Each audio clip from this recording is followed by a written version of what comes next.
ကိုစားဘူးခဲမြပဲချမ်းကြော်မှာဆိုရင်အတော်လေးရအကောင်းဆုံးလို့မြင်တယ်ပေါ့နော်အတော်ကအရင်ကတည်းကနေအကြော်ကြော်ရောင်းတော့သူကမုံနစ်တွေ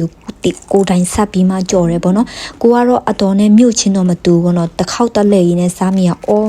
ပဲချမ်းကြော်ဆိုတာဒါပါလားပေါ့နော်အဲ့လိုမျိုး feeling လာရပေါ့နော်ကျွတ်ကျွတ်ရွရွနဲ့စားလို့ကောင်းပေါ့နော်ကိုစားဘူးခဲမြပဲချမ်းကြော်မှာမုံနစ်များတာတို့ပဲချမ်းတိတ်မပါတာတို့အမျိုးဖြစ်တတ်တယ်ပေါ့နော်အကြော်ရဲ့အရသာဒါအကြော်အဲ့လိုမျိုးအရတာပဲရပေါ့နော်အခုကအတော်ရဲ့လက်ရလေးကိုတတိယလို့ပေါ့နော်ကိုတိုင်းပဲချမ်းကြော်လေးကြော်စားပါမယ်ကိုကတော့မုံနစ်တွေပါတယ်မဆက်အဲ့လောက်ထိမဆက်ကြွမှုပေါ့နော်အကြော်မို့ရွှေလေးပြမုတ်လေးပဲတုံးထားပါတယ်ရွှေလေးပြလေးကိုရေနဲ့ပဲဖြော်ပြီးမှစားဟင်းကြမုတ်ထဲမှာပေါ့နော်ကလပဲရေစိမ်ထားတဲ့ဟာလေးကိုထည့်ပြီးမှကြော်ပါမယ်ကလပဲကတော့နည်းနည်းမဲနေရပေါ့နော်အဲ့ဒါတော့မှရေ9ခေါက်10ခေါက်လောက်စေးထားရပါတော့ကိုကြော်တာလေးကတော့အတော်လက်ရလောက်မမီပဲပေါ့နော်စားကောင်းပါတယ်ကြွလေးနဲ့ပေါ့နော်အဲ့ဒါလေးကိုအချင်းရည်လေးမကြီးအချင်းရည်လေးနဲ့ချင်းဆက်လေးဖြော်မှန်းစားပါမယ်အခုတော့ရပြီပေါ့နော်အကြော်လေးကကျွရွနေပဲအချင်းရည်လေးနဲ့စားပါတော့မယ်မကြီးချင်းရည်နဲ့ချင်းဆက်လေးတော်တော့ကိုကောင်းလား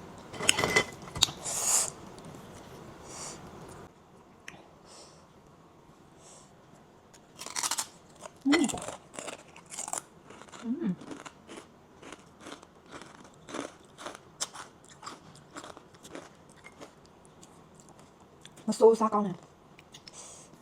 ညက်တီးနဲ့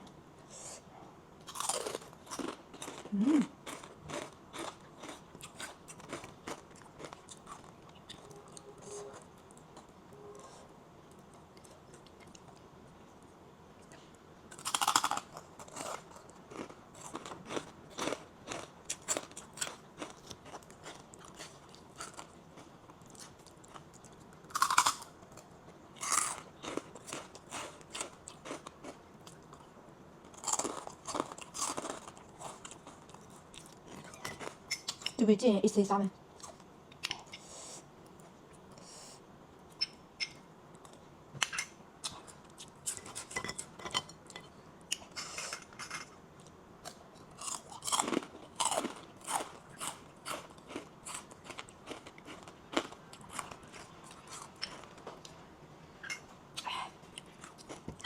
ဒီဘက်ကျရင်အေးစေးစားမယ်ပေါ့နော်အများကြီးကြော်ထားတာတဝက်ခွဲခဲ့ရပါတော့